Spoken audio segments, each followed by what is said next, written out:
Hey, welcome back, everybody. Once again, this is Marc Lawrence, and we're all set to go against the spread on this weekend's college football and NFL football cards. And what a card we've got on tap for you this weekend.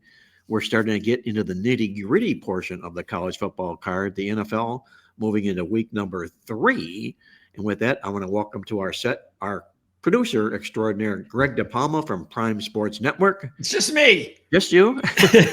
We're hoping to hear from Andy Iskoe real soon. Jim Feist will be on hiatus this week. Jim's going to visit to the hospital, not the hospital, a doctor visit that he's got to attend to and take care of. So it'll be just the three of us. As soon as Andy does check in with us, I just got a text, and Andy said in his text, having connection issues. So as soon as Andy can connect, Okay. he'll be right on board with us. But I want to welcome everybody to the show. And I mentioned we've got a big show on tap today because there's a lot of good, meaty, juicy games on tap this week. And remind you once again that this is indeed a free podcast. If you like to watch the show live, you can do so. I hope everybody that's out there right now is watching us live. Others could be watching us on a delay. We're glad to have you on board. If you got any questions or comments, fill them in the question or comment section, and we'll take those and answer those as they come in. While you're here, be sure to ring the bell, subscribe, hit the like button. We'll be glad you did all those good things for us on the football show today. And Greg, with that, I want to mention here, without Jim being here, we're going to still follow the same format. We'll do the NFL football first, and then we'll get into the college football, just not to shake things up a little bit. But what was your main thought on what you saw last week? First of all, in the National Football League, what jumped out to you on the games last week? I think the one that stuck out, the one I realized, and I think this is something that you get a lot at this time of year, and that is confidence in teams that are used to losing. I saw a lot of that, and I think that this is something that, for instance, in the first 2 games of the season, the 2 New York teams, the Jets and the Giants, each played one great game each that they should have won and lost, and one awful game each that just showed them that they're still far away. But the games they lost were because they just couldn't close the game that good teams do. And I think a lot of that has to do with confidence. And you can have all the good coaching in the world, but sooner or later, the team, the players that are there that are used to the losing, and yeah, they've won games, but it's just a nature. They just don't have what it takes to get over the hump. We also saw it with Jacksonville against Cincinnati. And a few other teams out there this past weekend where they just weren't able to do the things that winning teams are able to accomplish. And that doesn't mean that these teams won't eventually get it. I'm sure the Jets will, because they have a good coaching staff and talented players. But it takes a while, and I think that's one of the reasons why, unfortunately, certain fan bases have to be a little patient. Well, good analysis. I concur with what you're saying there, Greg. Andy Iskoe from TheLogicalApproach.com, now live on the ATS podcast. Andy, welcome back. How was your week? And I can give you so weak. It was disappointing. I didn't really like. So colleges were fine, but NFL was a little bit. I just couldn't find much that I liked there. But I want to comment about what Greg was just saying. Of course, with the Jets, let's keep in mind that it did take a 60-yard field goal to beat them. So, it's a small percentage play, but they played well, and yeah, they could have won the game easier. With the Giants, a little bit different, and I have not really heard anyone talking about this, and that game should have never gone to overtime. And you know why? Because on that play before they kicked the field goal, the 64-yard field goal, they ran a running play with 9 seconds to go. The Giants should have just let the guy run around, creep closer and closer to the goal line. They were like 50 yards away, 45 yards away. Let the 9 seconds run out. Dallas never gets a chance to call the timeout and set up for the field goal. That's coaching. Yeah, a little bit of coaching there involved in that for sure. A couple of very little bit of coaching. Yeah, very little bit. Ends up costing him in the win-loss column for sure. And but I got my survivor entry to stay alive. I was going to just bring that up. I was going to say, how many people in the Circus Survivor contest breathed a huge sigh and gasp of relief when not only did Dallas rally late to tie that football game with a 64-yard field goal, they went on to win it late in overtime as well. How many people were on that game on the Dallas Cowboys in the Circa Survivor contest? You know right now as I ask you, Andy?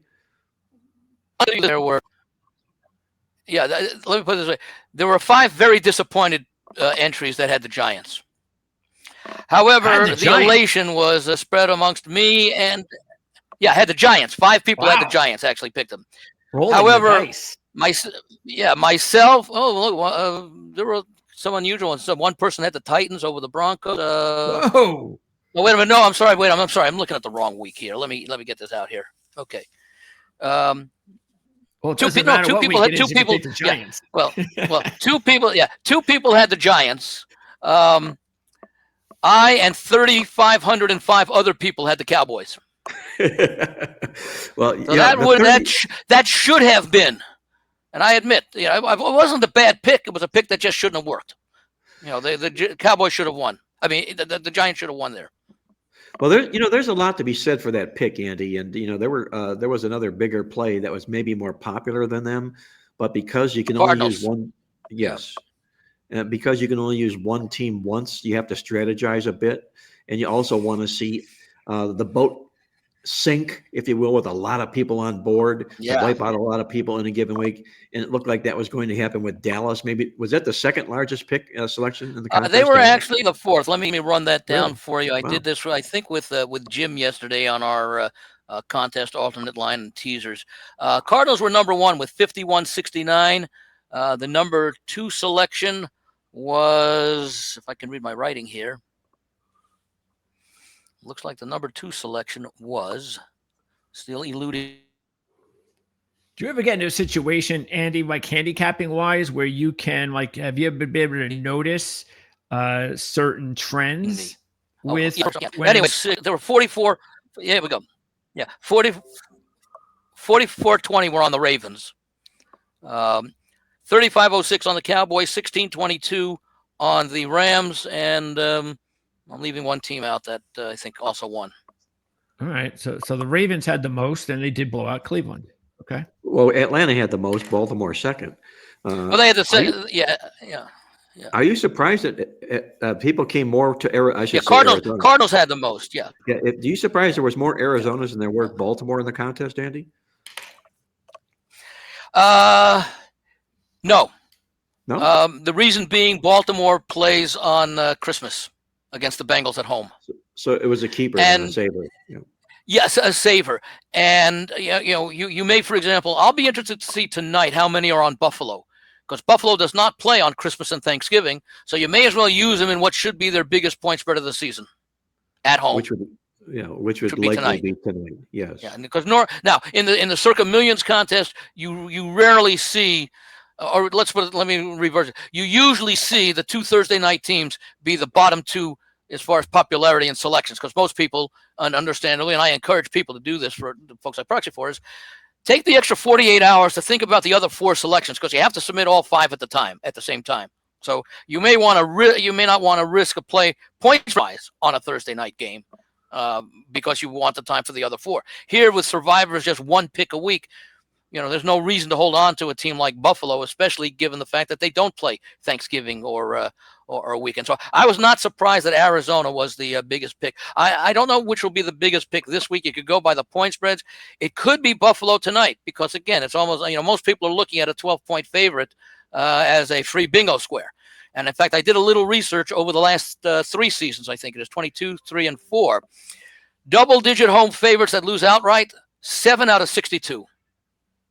So, it's that's 80-something% that win.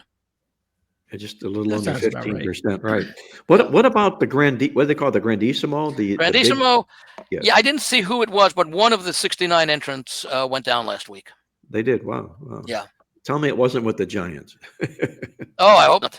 I'll see if I can find that out at some point. I already have the promo set for next Monday night. ESPN, whoever's getting ready to promote this next Monday night's game is getting really excited, because you might as well get it all set up as the 0-3 Jets travel to Miami to take on the 0-3 Dolphins. Yeah. But we've got a great Monday night game coming up next Monday night here on ESPN. I And know what they one should guy that will do. be tuned in. One guy will be tuned in for sure. Are you talking He about hails Greg? from New Jersey. His name is Greg DePalma. He'll be Oh, following. yeah, I don't know about that. But Everyone else other than the NFL will promote that as the toilet bowl. Yes, Yeah. they will. that was Yeah. actually the game I watched the least this week, was the Jet Buffalo game. Because all I had to do was turn on the first 5 minutes of that game, and I knew what was going to happen. If you Greg, watch the if first you 5 wanna minutes of do that your- game, If you want to do yourself a favor, find a replay of that great Dolphin Jet game back with what was it? The great comeback where everyone turned the game off when it was like Marino 35 to and 7. Ken O'Brien? Yeah, I think that was it. The Ken O'Brien The Monday night game. pass. The Monday night game, the Monday night Yeah. miracle. Yeah, the one with what was it? Was the Jumbo Elliott scored a yeah, touchdown Jumbo, in that game. Yes. Yeah. Vinny Yeah. was playing for the Jets. Yes, the Yeah. Monday night miracle. Yeah. Yep. That was what was it? It was like 35-7 or something. Yeah, they were Something along those getting lines. beat It up was- pretty. yeah. It was crazy, and it's funny. Schwarzenegger was interviewed. Yes, I remember. And he predicted the Jets were The going to come back. the Jets in are that game. going to come back and win this Yeah, game. it was like, yeah, okay. Good night, everybody. And they did. Yeah. And they did, yes. Well, And guys, again, let's get into who. By the way, do Yes. not be surprised, and I wouldn't be surprised if a sports book, certainly like a DraftKings, puts a prop up for that Monday night game. How many references will be made to that Monday night miracle game between the Jets and Dolphins during this telecast? Because there's going to be very little else to talk about going on the field. Yeah. I'll put 2.5. I'll set the line. Well, at least at Mike 2.5. McDaniel looks like he's still going to be around. They showed effort in their loss to the Patriots. Yeah, what they did is they had a big players-only team meeting, and it really kind of sparked the football team after week one, which they really, really, truly needed. And they found a way to blow another football game, unfortunately, last week. But they do appear to have life as they head into Buffalo Thursday night. The Miami Dolphins do. But you know something, if they come back and get just fried in this football game here, the heat will be right back on Mike McDaniel. And he's acknowledging it as much in the press too. He says, I realize everybody says that I should not be the coach of this football team. I don't agree, but you know, and I think our players don't agree, and we're going to see what kind of an effort we come up with here Thursday night. If they lose tonight, let's say close to the point spread, let's say 28-17, it's probably okay. If it's 52-17, not okay. Oh, yeah. No. You may not Yeah. survive it. Especially since it's a long week. You know, it's a Yeah. good week to make a transition. Yeah, Head coach. give the interim coach, who I think, what did they say was going to be the offensive coordinator? I thought. No, Anthony Weaver. Anthony will get Weaver, the job. defensive coordinator, right? Yeah. But it's So that- kind of strange because was, his yeah. defense of theirs is rotten. I mean, just it's probably been a. Well, that's most of the- personnel. That person. Oh my goodness, that was always so weird watching the Patriots game plan, which did work because they won, but their game plan was to run the football, and it's like the Dolphins have the worst personnel secondary I've seen in the league, and yet they're running the football, but it's working, which tells you that the Dolphins obviously can't do anything. But what they do have are pass rushers. So I guess that's the strategy: is let's run the ball, stay away from the pass rushers, and it somehow worked because they ran the ball 6 or 7 more times than they threw it, which is very unusual in the NFL. Yep, exactly. Yeah, is there All right, guys, any word on Waddle? Is he still questionable for tonight? No word down here. I don't know that, Andy, for sure whether he is or isn't going to be in the game. I don't think it's been reflected in the line as such. Probably be more of a major move if we saw he was for sure or wasn't for sure, but no word here yet down here in South Florida from my. By the way, Greg was absolutely correct. The Patriots ran 29 times for 122 and passed 23 times. So it is very unusual in this era of the NFL, especially when you have a capable quarterback like Drake May to do that. So But it worked. optimism that Jalen Waddle plays tonight. That's from Draft Sharks. And the Bills looks like they're going to be without 2 defensive starters. Yeah. Just Those are making 2 the big over starters, looking a little bit more attractive than perhaps taking or laying the points. Well, guys, what do you say? Let's get into the card this week as we're doing our custom now here on the Against the Spread show this week, is to take a look at the top 3 games on both the college and the National Football League card. Since we're starting out with the NFL, let's just cut to the chase and get to what might be the top game of the week. Although Jacksonville? No. I would say the Browns and the Packers, but we're going to dismiss that game also. Okay. It could likely have been and will be the Lions and the Ravens. We'll save that for our. By the way, just one little quick thing. We all thought that Buffalo and Baltimore game, that Sunday night in Week 1, was going to be the best game of the season. I'd have to say we now have to revise that to Cowboys-Giants last week. As far as the entertainment, excitement, and the way it played scoring out, was pretty close. 81 versus what was it? 77. Well, there's a big game going in on the way it's built up and prepped up, like the Baltimore-Buffalo game was, and there's a big game for the way it played out, and that would be the Giants, as you mentioned, and the Cowboys. But perhaps arguably the biggest game on tap this week might be the LA Rams and the Philadelphia Eagles. Yeah. We've got a game here that just has the touch and flavor and feel of an NFC championship game matchup about it here. Greg, what do you feel? The Rams and the Eagles, are the Eagles about to be exposed? Are the Rams as good as everybody thinks and feels? How do you see this game coming out when the Philadelphia Eagles host Los Angeles? Well, I think the one interesting thing is these teams have played the last, since 2023, they played 3 times, including the playoffs. As we know, last year, the Eagles have won all 3. The Rams did cover the game in the playoffs. They were a 7-point favorite. They won by 6. I think that matters that they've beaten them the last 3. That's you go into a situation playing a team, a lot of the same personnel.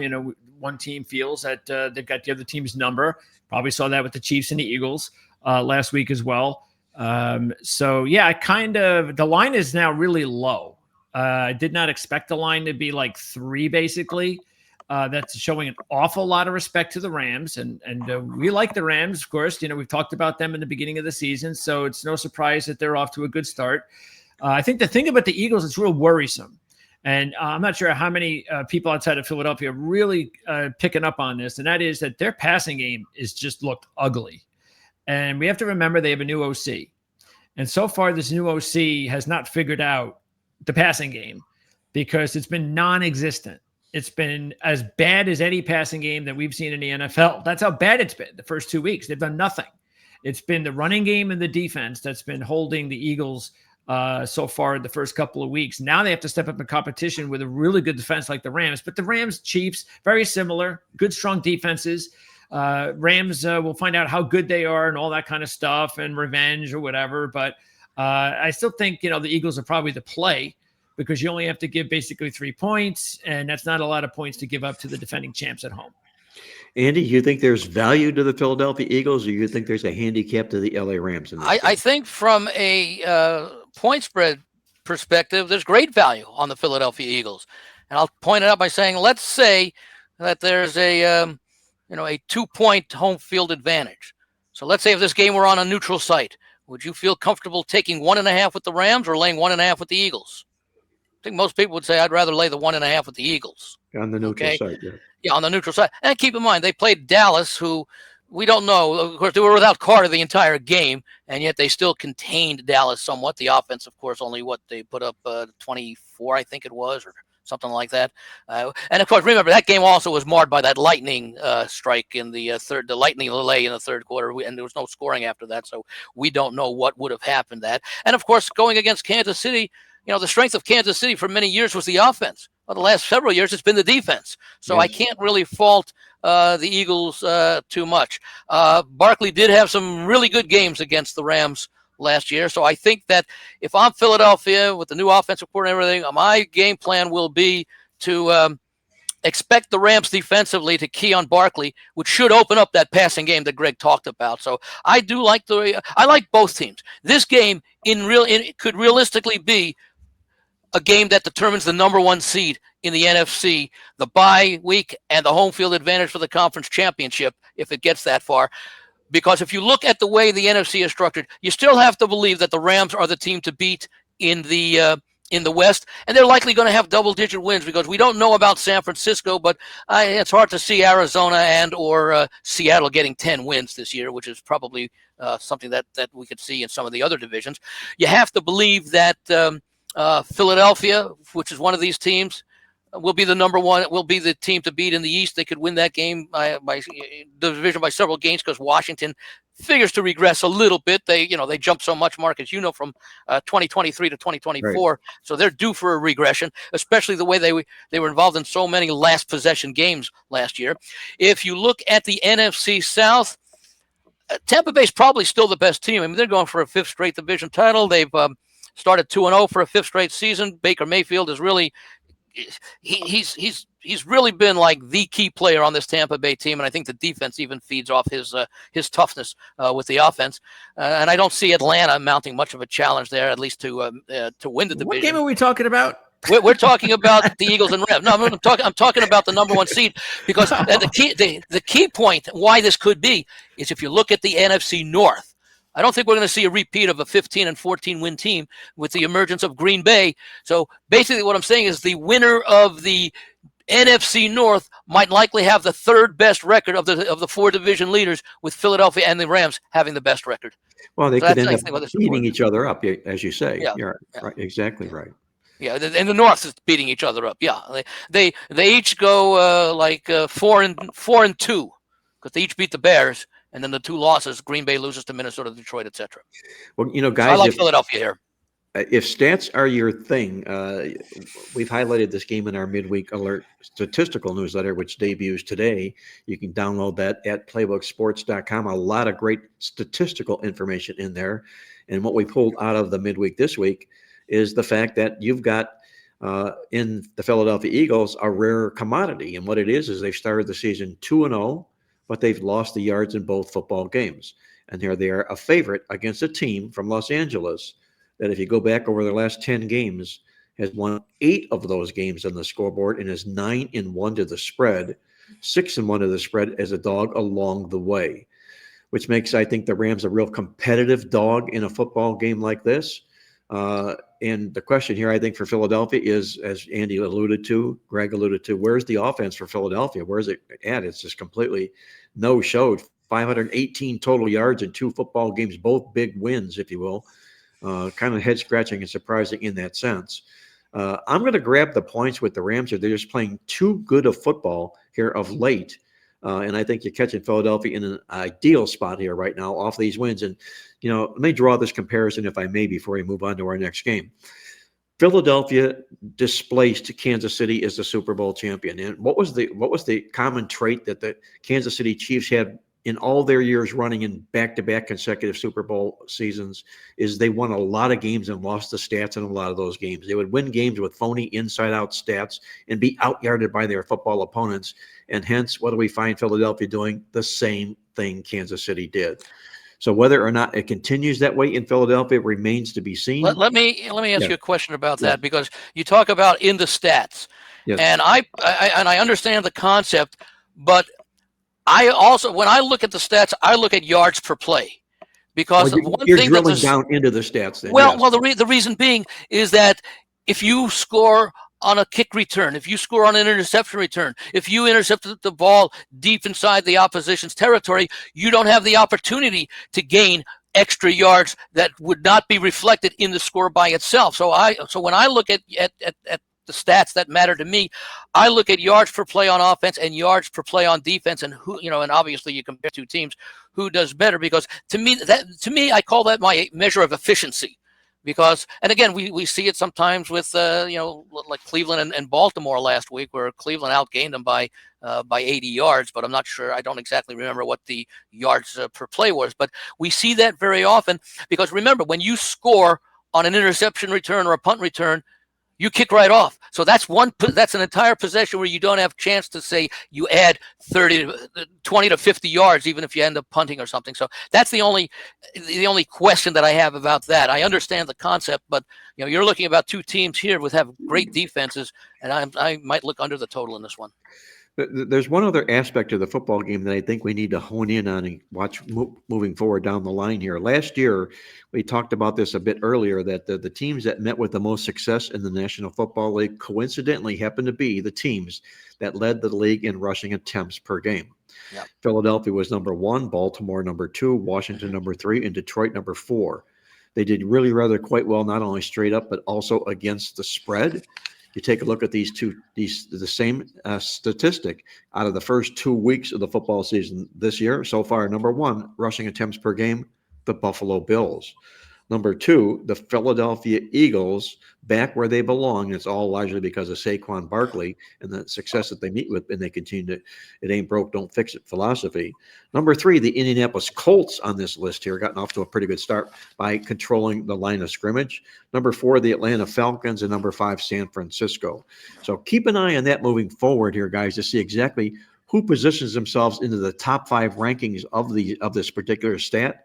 And I can assure you, by the end of the football season, the teams that end up in the top five will be indeed football playoff teams. By the way, one last thing, because the question you started off asking me before getting into the discussion of the game is there value with Philadelphia? And I think there is value of Philadelphia, and I pointed out, what the line would be, because I think this line is a little bit too short. I wanted to take the Rams. I was hoping to get 4.5. Well, I was too, Andy, and I did take the Rams, and I was hoping to get that 4 or 4.5, and I didn't see it. I actually saw that at the Open. Yes, but that was gone in a heartbeat. Gone right away. Yeah. Yes. But here's one thing that I've also learned in decades and decades and decades of being in this business, in this industry, is that number one, you're not going to outfox the odds maker. He's as sharp a handicapper or sharper than anybody that's in the business. He knows exactly what he's doing. And if you're going to handicap the odds maker, or you're going to handicap the game. You have to learn to take what's dealt to you, take what's in front of you, what's been delivered to you, and either you're going to accept it or you're not going to accept it. Do you like getting 2.5 points in this football game? No. But would you like this as a handicap? Nonetheless, probably so. If you like the Rams, you'll still begrudgingly take those 2.5 points, but you don't sit out of the contest on the sidelines because it's only 3 and you wanted 4. That's my point I'm trying to make here, basically, is don't handicap the odds maker, handicap the game. Yeah, I actually, I always, each week I go into every game guessing the line, what I think it would be before I see it. And I'll say that there are about maybe 4 or 5 times between all the college games and NFL games where I'll go, wow, that was completely different than I thought it was going to be. And I will use that as a way to say, okay, well, I actually think one way, and the lines maker thinks another way. So I'm going to go that way. Those are teams I'm going to like this week. But for the most part, yeah, I don't think it shouldn't ever be about beating the lines maker. It should just be about, what do you think? Because just like any handicapper thinks about a game on a particular week, that you might still think the line is justified, but it doesn't mean that you don't think like this Ram Philly game.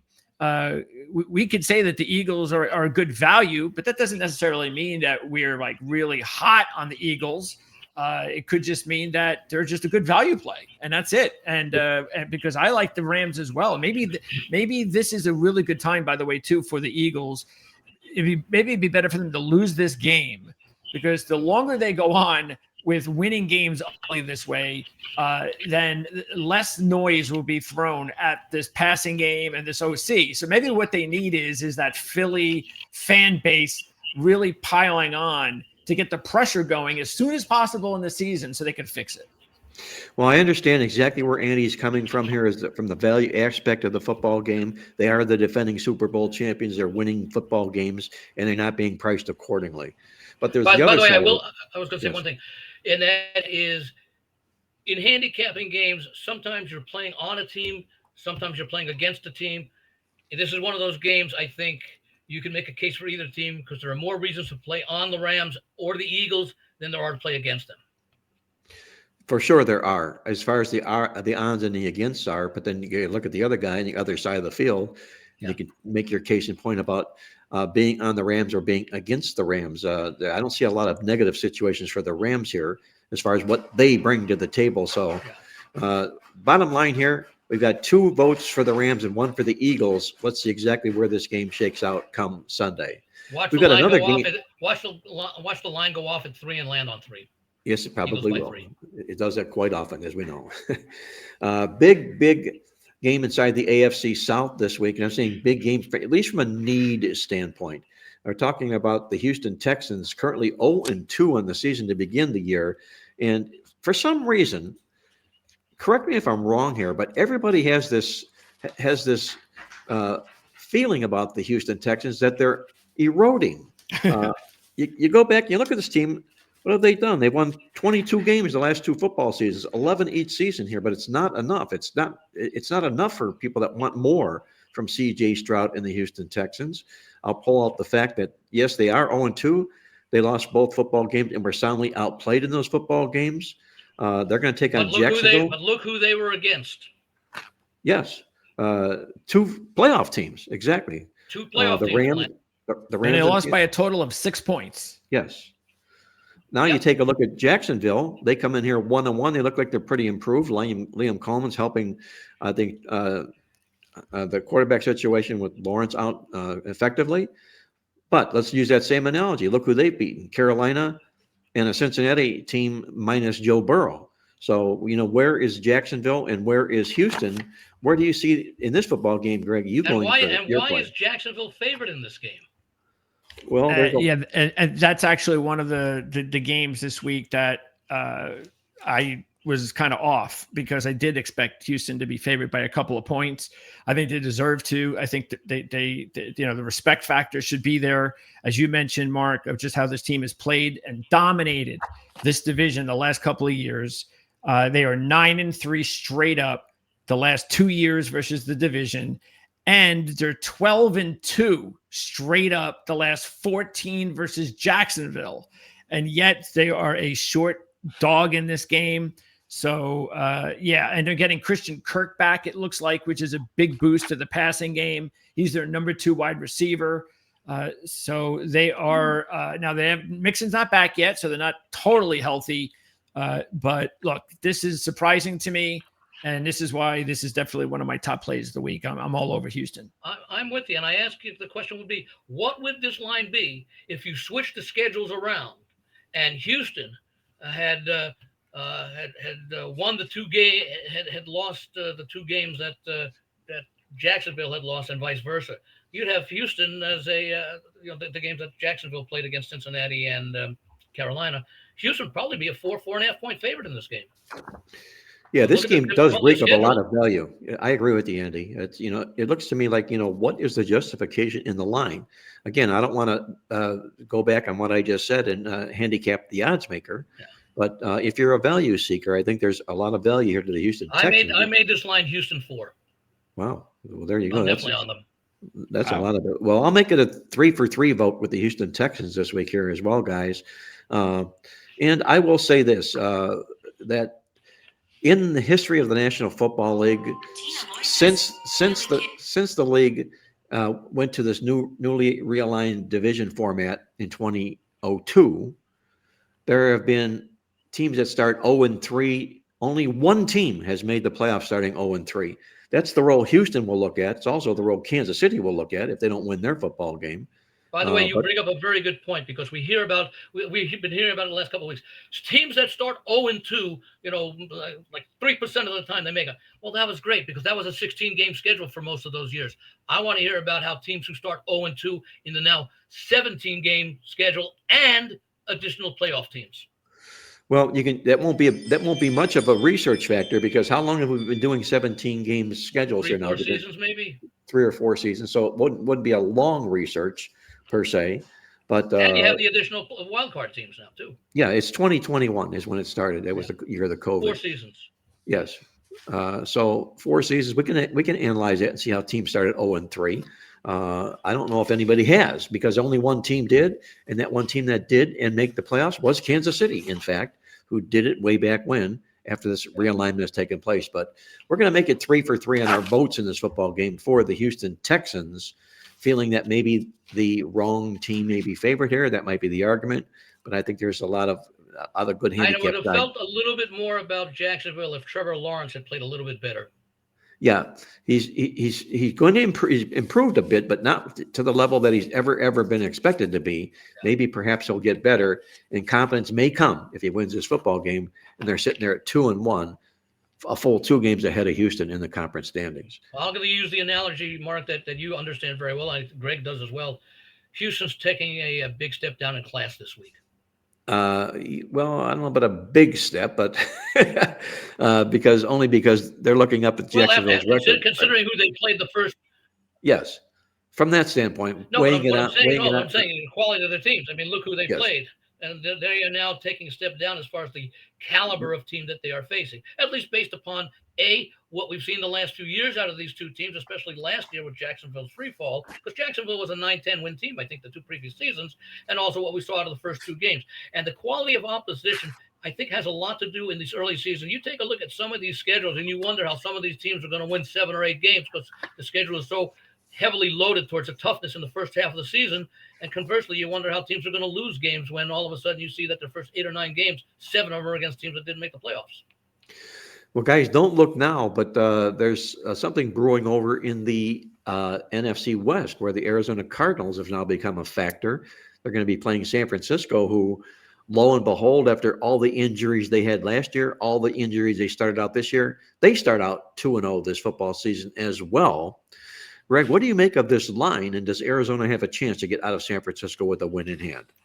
Yeah, there's an awful lot of money that has come on the Niners, who started out as a 1-point dog and have now become a 3-point favorite. And I don't know why, other than just, they're looking at Purdy is now considered, I don't know if it's probable, but certainly I think between questionable and probable to be able to start. I don't think that he will start, but he has been upgraded on the report that came out, I think, about 48 hours ago, sometime Tuesday. And, the thing with here's something that's interesting, because last week they beat the Saints, big deal. But remember, that was Mac Jones, the backup quarterback, getting Mark, and we've talked about this every year. Yep. Backup quarterback bump in that first game. Well, there are 3 such starts this week, 2 such that I'm actually going to play heavy on. One I'm completely staying away from because it's the Jets. 2 of them are playing each other. You've got, I don't classify that as a bump with Cincinnati, because Browning played last week and won the game. So I don't really think that qualifies for me. Well, other than the fact that they now have a chance to game plan with him. Yeah, but but the whole bump idea of rallying around the backup quarterback, that's what's going to happen with Minnesota, and that's what's going to happen with Washington. And when I have 2 playoff teams with winning, capable, veteran quarterbacks like Mariota. How about the Jets? Well, that's what I said. That's the one team you can forget. Okay. So when you get those 2 teams, I think, 2 out of, that's usually what it is. It's 2 out of 3. So I could see Minnesota, Washington being the winners. The Jets will be the loser, and go with that strategy. But in this one this week with Arizona, look, remember last year, early in the season, Arizona was the team to beat after about 6 or 7 games, and then the season fell apart. That included Arizona upsetting San Francisco in San Francisco as a 7-point dog. Arizona has looked really good so far this season, especially, I know they haven't played anybody, but the fact is the defense really does look good. And overall, I think they learned a lot from last year. This is a good young team that's going to be better. We said that at the beginning of the season, and that's why I'm going to take Arizona in this one. Well, you look at this game, guys, and what are you seeing currently right now for the line in the game, Greg, as you mentioned? 3. Yeah. 3? Yeah, 3 and 44 and a half. I think there are still some 2.5s out there that can be found. Well, it's my feeling, and we'll look at this maybe in December, that I think Mac Jones is going to win himself a job with this team. Maybe even if not so much because Brock Purdy is injury prone, but just the fact that Mac Jones is given a chance, and I think Mac Jones has ability, and he's the kind of a player that they targeted from the get-go in the draft. Didn't land there, but now they got him and a chance to do just that. He opened up with an impressive win last week. But look at these 2 games, and I'm talking now from a midweek alert statistical approach to the game here. You've got a pair of 2-0 football teams. The one difference between these 2 teams is San Francisco earned their wins. They won the yards in both games. Arizona lost the yards in both of their victories this football season here. Now, that's a Kyler Murray type of a thing, because you never know what you're going to get out of Kyler Murray. He's the Gomer Pyle of quarterbacks in the National Football League. You never know what's in that box of chocolates that you're going to get from Kyler Murray. Golly. Yes. I think this is a really, really incredibly difficult game to get a handle on, because I can make cases for both sides of the football game. With that, I'm going to beg out. Andy, which side of this football game are you going to? I'm going to be on in fact, I am on the 49ers, because I laid, I think, 1.5 the other day. that line went where it did. Before it went down, before it went up, rather, it was 1.5, and then it shot up to 2.5 within just a few hours. But they both played New Orleans. New Orleans, of course, made a little bit of a rally. They were clearly behind Arizona. The Saints also made a rally against San Francisco to cut it also to a one-possession game. I think the difference between these two teams, I still have more confidence in the San Francisco defense than I do the Arizona defense. And there's still talent on this San Francisco team. Again, remember, as you sort of alluded to, Mark, that, Brock Purdy was Mr. Irrelevant. Mac Jones was a very, very highly sought and very high draft choice. And that hasn't really changed. I mean, maybe he just didn't get the kind of coaching or the kind of system that he felt comfortable. But he certainly, in the 49ers and Shanahan knows quarterback. So I think he's very comfortable with Mac Jones as a backup. In fact, you wonder why I don't know if he wish he had Sam Darnold back, who he had for a year, and we saw what he did when he was a starter. But it's a good spot for San Francisco. I like the fact that they had success. They also beat the better team. They both played New Orleans, and this other game beat Carolina, and that was I believe that was on the road, as was San Francisco's opening win 17-13 on the road at division rival Seattle. So I think inherently, when I can see a game like this, and I sort of did the same thing last week when I played San Francisco minus just under a field goal at New Orleans, I think there's value with playing San Francisco here. I think they're the better team. They're at home, and they got a chance to go 2-0 in the division. And Greg, what side of this football game were you on? Remind me once again. Arizona. Okay, we got a split in the game. I'm passing the game, but Andy brings out a good point about that common denominator game with New Orleans. Look inside those numbers here. Frisco dominated them in the stats. Arizona got beat in the stats. Whether or not it comes to fruition in this football game remains to be seen, but I think, as I mentioned, I think it's one of the toughest games on the card this week to put a handicap on. But let's move, guys, now to our featured NFL game of the week. It's a Monday nighter when the Detroit Lions invade Baltimore to take on the Ravens in what could be, and will often be said, you'll hear this once or twice throughout the game, a possible preview of this year's Super Bowl matchup. Greg DePalma, who are you looking at in this potential Super Bowl matchup? Well, I'm actually going to be on the side of Baltimore this week. And here comes a really interesting stat, because we always talk about how good Dan Campbell is, what a great spread coach Dan Campbell is. And it's the truth. If you look at it, he is the Lions are 17-2 against the spread after a double-digit ATS win. Now, that's probably even more than Dan Campbell, but it still counts. Also, 14-8 against the spread as a road dog under Campbell, and 19-4 against the spread away under Dan Campbell. So all of that is really impressive. But there's one big By the way, issue. I'm just going to throw in one last thing here. His overall record as a head coach, including when he took over a bad time, and Mark, you have it in the playbook, 49-21-2 ATS. Now, you wonder, is that sustainable? Well, maybe they were like, 37-16 or something, whatever it was. So they have been able to sustain it. So he is a tough to go against. But go ahead. I want to hear Baltimore. Well, there's one big issue with that line, though, and that is the fact that what is all this? Oh, this is next week. That is the fact that the numbers I just gave you. Let's use one of them. 17-2 against the spread after a double-digit ATS win. One of those losses was at Baltimore, when Baltimore blew out Detroit in 2023 at home as a 3-point favorite. Meaning all of this Dan Campbell stuff, that at least these three, you throw in the garbage, because Baltimore blew them out, and those were one of the losses that Detroit had under Dan Campbell. So it could be that it's just a bad matchup for Detroit. It's very possible. I think Detroit had won like 4 in a row before they got blown out in that game. Baltimore had won a few in a row. So it was a big matchup. Everybody was waiting for it. And then boom, the Ravens just annihilated them.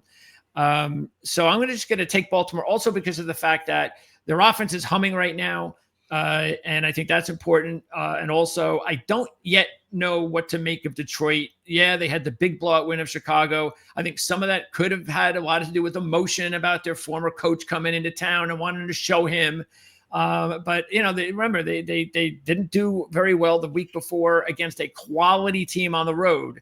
And that's why I have a little bit more evidence I need out of Detroit. And I think we'll get that. I think they'll be a much better team as the season wears on. But this early in the season, I'll go ahead and take Baltimore.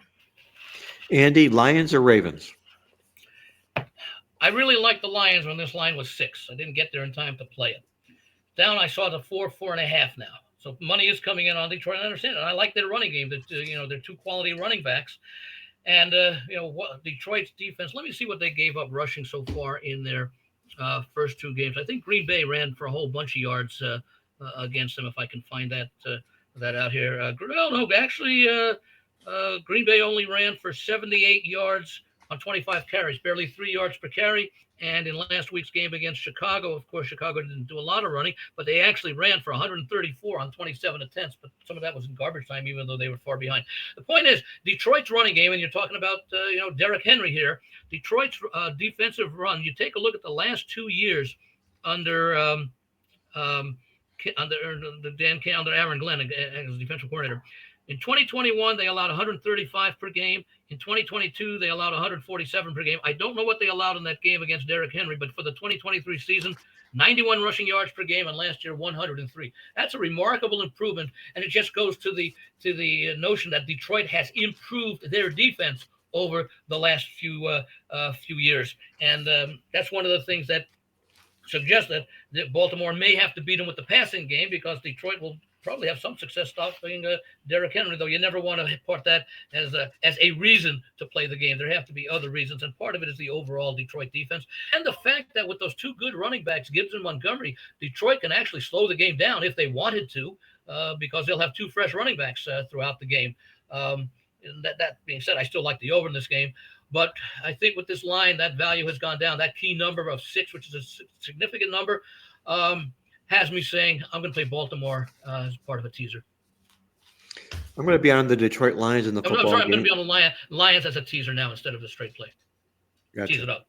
And did you talk about that on the teaser video with Jim? I think I did mention Detroit being teased up.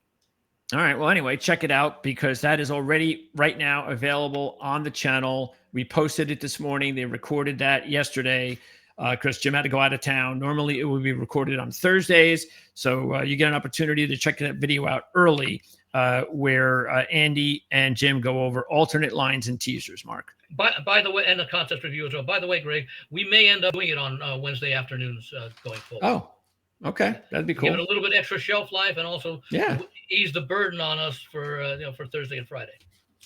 Well, let me put the wraps in this game, guys, because we got to move on to the college football portion here. We don't want to run too far over time in this particular show, but I'll be siding with the Detroit Lions in the game here as well. A little bit disappointed in Baltimore's play this season here. Detroit actually, for their 2 games of body of work, they do own the better offense and the better defense this year coming into the football contest.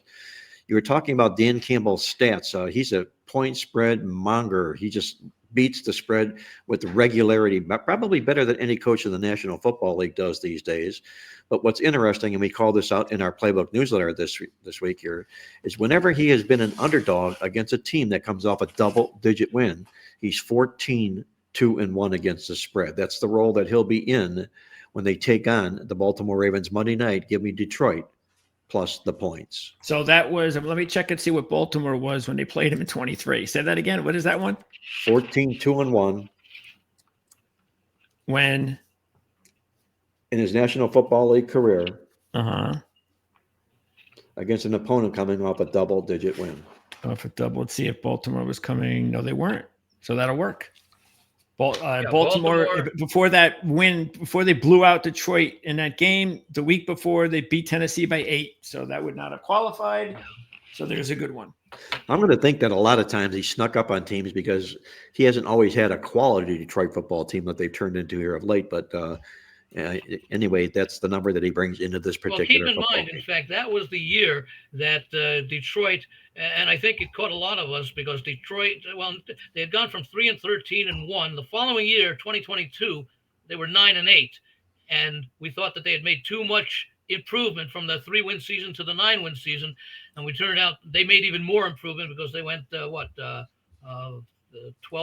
in the regular season that year. That was the championship game that they ended up losing. I think, what was it, San Francisco? Well, guys, let's get it over to the college football side of things here.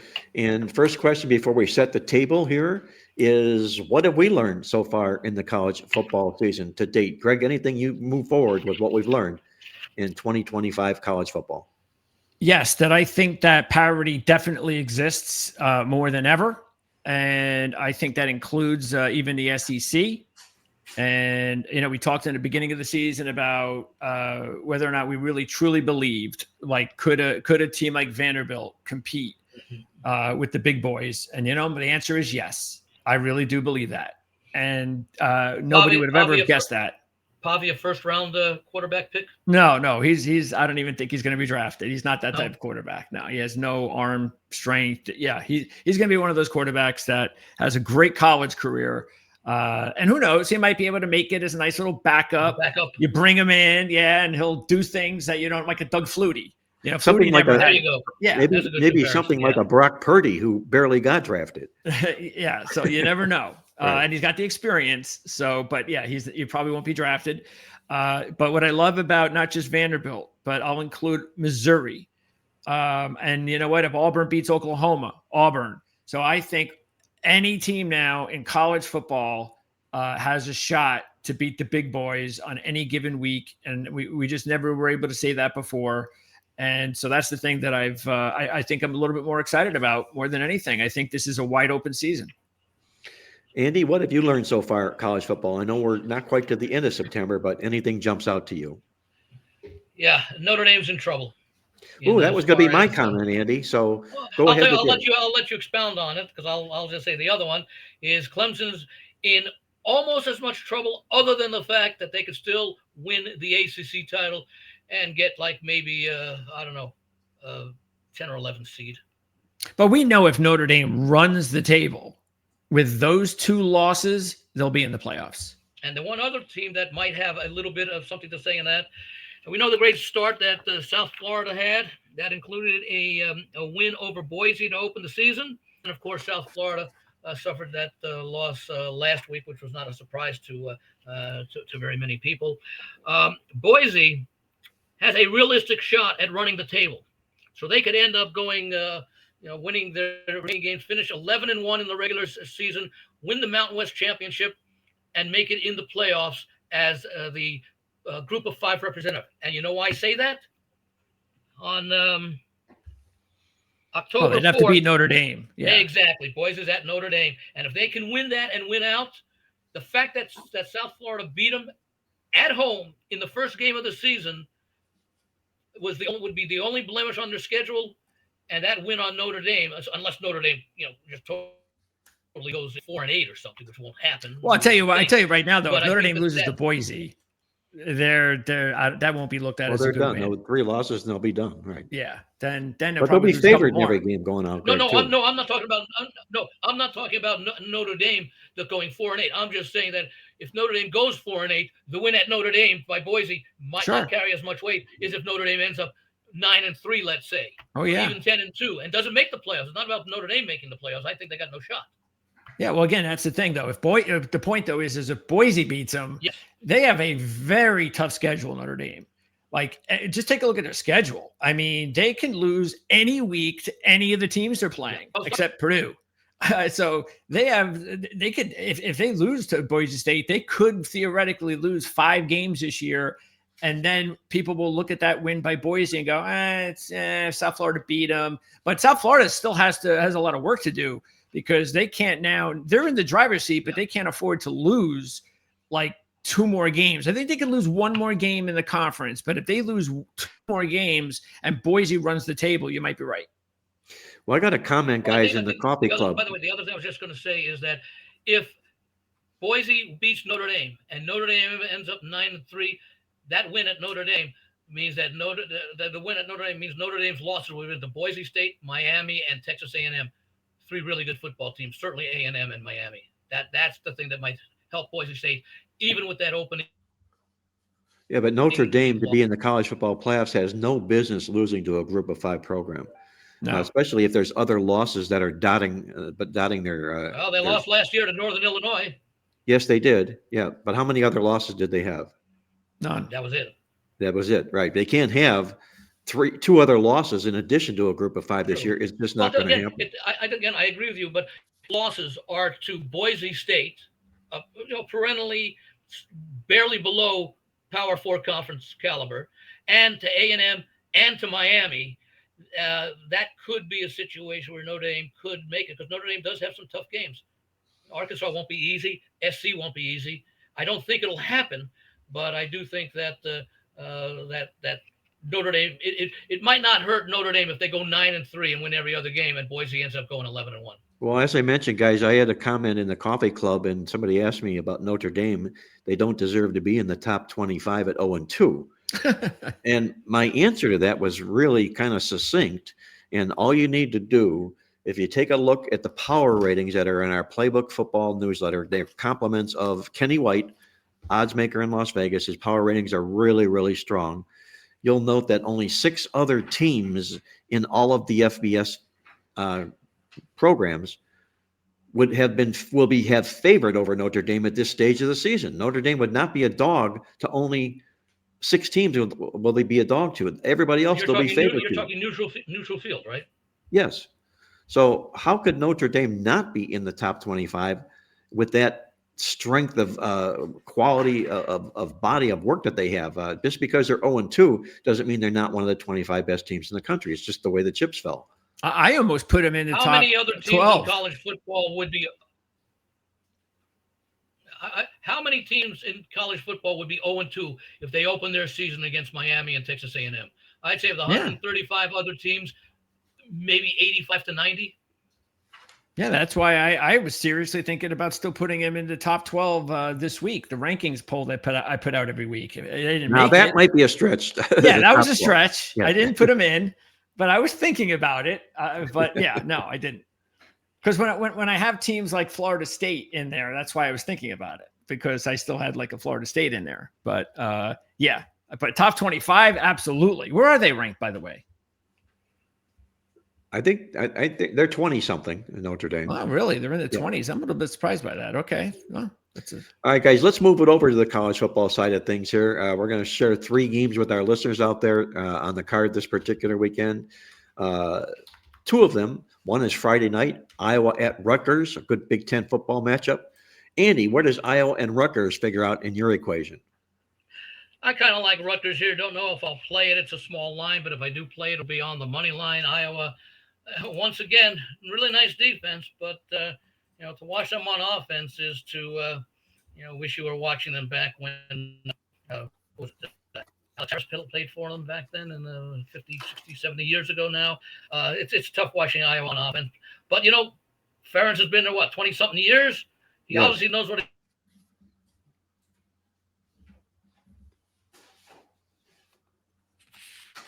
Well, Andy has frozen officially. Is he frozen on your screen, Mark? It's a good spot for Rutgers getting maybe their only national attention as far as that goes with the Friday night game. We see Big Ten has now gone to a lot of Friday night games over the last few years. So not sure I'm going to play it. If I do play it, it'll be Rutgers money line. Greg, where are you going between the Knights in this football game and the Hawkeyes? It's tough. I'm going to take Rutgers, but the one thing, and the main reason is that their offense has never looked this good, or at least I don't remember it looking this good more than one other time, and that was when they had their best Schiano team years ago. The offense has just been really so good. All you have to do is take a look at the scoring that they put out there. This is not Rutgers-like. No. But that's because they have legitimate receivers. They can still run the ball. The offensive line is decent enough, and they've got the best quarterback that they've had in a long time. And he might go down. Kalakamanis is the best quarterback they've ever had. So I think because of that, I think they have enough offense that Iowa's offense is so bad. Even though Rutgers' defense is holding back a little bit, they got a lot of work to do. They lost too many players from last year. They lost their top defensive coordinator, who's now the head coach at UMass. Maybe Rutgers gets a little bit of a, some sort of inside information, as you can say, because Rutgers' former defensive coordinator was coaching UMass last week in their loss to Iowa. So maybe there's something there in the film that Rutgers can take advantage of. But a couple of things that do work against Rutgers as far as the lines or as far as the trends. Iowa has defeated Rutgers 4 times, all 4 times, by a 93-17 margin.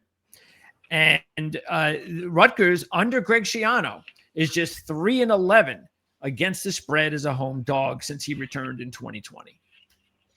Well, I think this is a different Rutgers team and also obviously a different Iowa team that we've seen here in years past. And you mentioned about how poor the Iowa offense is. A little bit of life this year, but who did that life come against? It came against UMass, okay? And they beat Albany, 2 football teams that are barely breathing as far as quality is concerned. The one team that they did play that was anybody was Iowa State, and they mustered up a whopping 254 yards in that particular game. I like Rutgers in this contest here. I think it's a huge game for Greg Schiano and his football program here to be isolated like this. They're catching Iowa off a 40-point win. I don't know if they know what to do with themselves coming off a 40-point win. I think Rutgers pulls the rug out on this football team tonight. Andy, what do you think happens here? Well, I think I said I do like Rutgers in the game. Yes. I will point out that last year Iowa opened up with a 40-0 win over Illinois State. 2 years ago, they had a 41-10 win over Michigan early in the season, which was not a very strong team. 34-6, well, they beat Indiana back a few years ago, but it's not unusual for Indiana to put up, for Iowa rather, to put up big numbers against much lesser competition. Now let's move on to a big game here now, guys, if you will, inside the Big 12 Conference. It looks like there's a new bearer inside the Big 12 Conference, and he goes by the name of TTRR. That would be the Texas Tech Red Raiders, who apparently have put together a team that is a force to be reckoned with this football season. Best team money can buy, some say. The best team money can buy. Exactly right, Andy. And they're delivering the goods, Texas Tech is. They're going to invade Utah this week, who's really put kind of a rebound season in place here, and it looks like they're going to be back to the Utah Utes of old. Greg, what do you think happens to Texas Tech when they go to Utah on Saturday? Well, the thing that's interesting is that Utah hires this new offensive coordinator from New Mexico, and he brings in his quarterback, Dampier. He also brings in their top wide receiver, this kid Davis, and all of a sudden now Utah from the Big 12 has a New Mexico quarterback leading the way and a New Mexico wide receiver as their number 1 receiver. And I think that's well and good when you take a look at who Utah's played this season. But now they've got to step up in competition and face a real FBS Power 4 team in Texas Tech. And so this is where I'm not so sure, what to expect from these players and from this new look Utah team. But on Texas Tech side, I think they still have the quarterback edge. This kid Morton is off to another great start. They've got an explosive offense. They definitely lose Brooks, their running back, who had a big part of their offense last year. But that's okay. They've been scoring without him. We've got a host of running backs now, committee, that kind of thing. The thing I'm a little bit concerned with is Texas Tech on the road, big game. Can they come through? Because we haven't really seen this out of Texas Tech in quite a while, especially under the new head coach. And this is why this is going to be a monster game, I think, not only for both teams, but maybe even more so for Texas Tech. Are they ready to play now with the big boys and be considered the team to beat potentially in the Big 12? So I'll take Texas Tech in this one. But I'm not really overly excited about it. Andy, does Morton Barons, the quarterback at Texas Tech, do you think he'll be whispered at some point in the season in the Heisman Trophy talk? Hard really to say, and I'll tell you why. I do like Texas Tech. I don't like them as much as I thought I would earlier in the week, so I may probably just pass on the game. Concern I have for Texas Tech, number one, there's no recent history between these two teams. Utah was in the Big 12, I think, last year for the first time. And they were not on the schedule meeting in at least more than 10 years. Number two, it's the first road game for Texas Tech, and they're going up to deal with altitude. I don't know how well they will be. Number three, because of all the turnover with the NIL, it's still a new team, and this will by far be their biggest test of the year. Who have they played so far? Arkansas Pine Bluff, Kent State, and a very weak Army team this year. We really don't know about Texas Tech. I sort of trust what they've been doing. They know that this is their first game, that this is their first big test. They had three scrimmages effectively to work things out. I do like the quarterback, but let's see what happens when Texas Tech steps up in class. Not sure if I'm going to play it. Maybe I do a little money line if I want to do something. Maybe this might be a kind of game where I could maybe do a little money line parlay, Rutgers and Texas Tech together. I kind of like both Rutgers and Texas Tech, not as much as I thought I would, but I certainly give both of these teams a chance to win outright. Andy, you mentioned that Texas Tech schedule, and the first thought that came to my mind is in football talk, it might be a little bit more of like football profiling.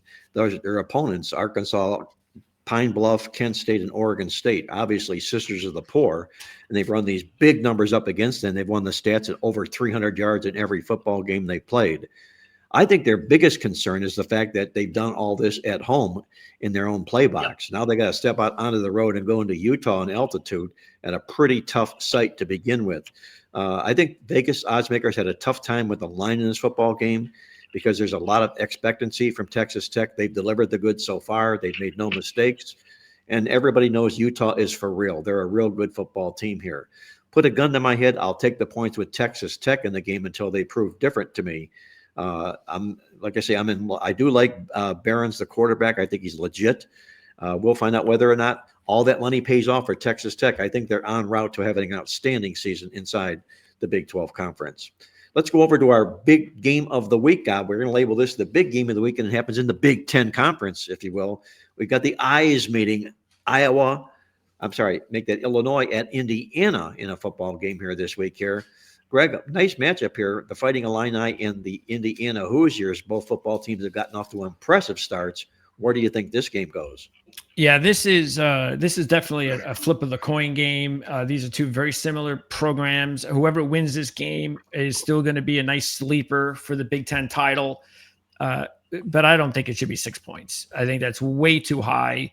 That's telling me that if the game was in Illinois, that this would be like a pick 'em or 2, and I don't see that. I think these teams are dead even, and I just think maybe it's because Indiana was a playoff team last year, and they're a little bit more of a sexy item than Illinois is. But I think Illinois is every bit as good as Indiana, and I'm going to take Illinois. Also, I've been really good with Illinois. They're a good wager team in several categories, and this is one of them. They are 12-1 against the spread as a Big Ten road dog of 2 or more the last 4 years. As a road dog under head coach Brett Bielema, they're 13-6 against the spread, and they've covered 7 straight after scoring 35 or more, including 2-0 in that spot this year. Keep in mind that Indiana, as usual, hasn't played anybody. That's their makeup. This is going to be their biggest game of the year at home. They're not going to play a better team at home all year. Illinois, meanwhile, they had one good road contest at Duke, and he blew out the Blue Devils a few weeks ago. I thought that was a good test. So, I think this is one of the situations where you just have to – it's like if it was switched. If I saw Indiana's a 2-1 money line pick at Illinois, I'd do the same thing. But I'm taking Illinois, and I think this is a good upset pick as well to take the 2-1. Andy, if you're talking to yourself about this football game, you're looking at Illinois and Indiana, you're saying, who are I going to pick? Who are you going to choose in this football game between the Eyes? Between the Eyes, I like Illinois as well. I know that Greg pointed out some good stats. You're going to point out some good stats about Brett Bielema and what he's done at Illinois. This is at his 5th year. He's had a lot of coaching experience. Of course, his years at Wisconsin, and some years at Arkansas. So he's been able to perform well. And this is Indiana's biggest test of the year. It's also their 4th straight game at home before they finally head to the road. So we really don't know how good Indiana is right now, other than they've been putting up big numbers against teams that they should be numbers. Thing I liked about Illinois, and I don't know, and I don't have it in front of me, but you probably do, Mark, the stats in the game against Duke. I remember a lot of people liked Duke in that game. I think there was some split opinion, and Duke turned the ball over, I think it was 5 times in that game, and so Illinois won in a blowout. So that might not be representative of what the stats would show because of the turnovers, though Mike, and I came back with a nice effort last week. I think 6 is a bit too high. I think I would have been happy with 4 or more. So I will be on Illinois, and I would not be surprised at all if they win this game. So I'll have a little something on the money line as well, especially at plus close to 2-1. Well, that's what you like, Andy, is when you're looking for games and you see an underdog that looks appealing and you feel the underdog has a good chance to win the football game. That's what you then make a live dog. And in this particular matchup, Illinois, to me, looks like a chance to win the football game, which then makes them a live dog in the contest.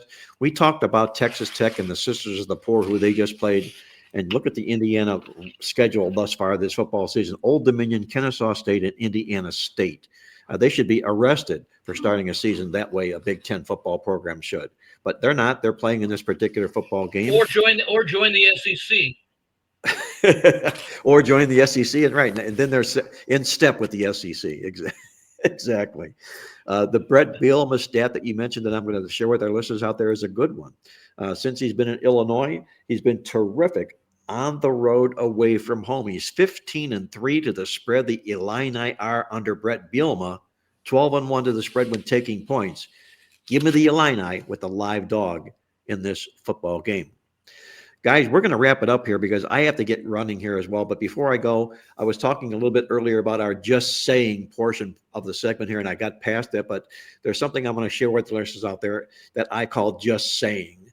And if you take a look at this week's college football card, I'm just saying that Vanderbilt has taken on 4 Sun Belt football teams in their school history, and they've lost all 4 games straight up and against the spread all 4 times as favorites. And this week, they're going to lay 27.5 to Georgia State. I'm just saying. Revenge, because Georgia State upset Vanderbilt last year as one of those Sun Belt losses. And everybody. I was on Georgia State last year because I didn't think Vanderbilt at that point deserved to be that big of a favorite. And do they deserve to be this big of a favorite this year? That's the other question. Yeah, and then 2 games later, they upset Alabama, and then the rest is history. So, yeah, this is a different Vandy team. But, hey, if you want to take the points, that's different because it is a lot of points. And you would think that there'd be a little bit of a letdown here. Plus, of course, there's the revenge factor. After this game, they're playing Utah State. So it's not like they got a big game to look ahead to. No. So. But like I said, we're just saying, watch out Georgia State. Let's see if they make a little bit of noise in this football game. The rug, I don't think that'll be pulled, but they couldn't have playing a little bit closer than I think people anticipate. By the way, looking here, Utah State might be the game where Vanderbilt trips up. It's in between. They should get revenge against Georgia State. They host a weak Utah State team. Right after that, they play at Alabama. That could be a look ahead. Yeah, I mean, Bronco Mendenhall. Utah State and not fully focused. Yeah, Bronco Mendenhall's a heck of a coach. They had a nice little upset win against Air Force. We'll find out for real about Utah State on Saturday in their next game. When they play their next opponent. But, they're off to a good start with Bronco. Hey, before we get out of here, guys, just to toot our own horn, our football newsletter is out right now. The Playbook Football Newsletter, jam-packed with a lot of stats, facts, and great winning information. And the debut of the Playbook Midweek Alert happens today on Thursday. A great statistical newsletter that you'll also find to your loving. Check them both out at playbooksports.com. And before we get out of here, also Andy Iskoe, thelogicalapproach.com. Check out his newsletter. It's just filled, and I mean filled, with all sorts of winning information that you're looking for. That's at thelogicalapproach.com. Check that out, if you will, as well.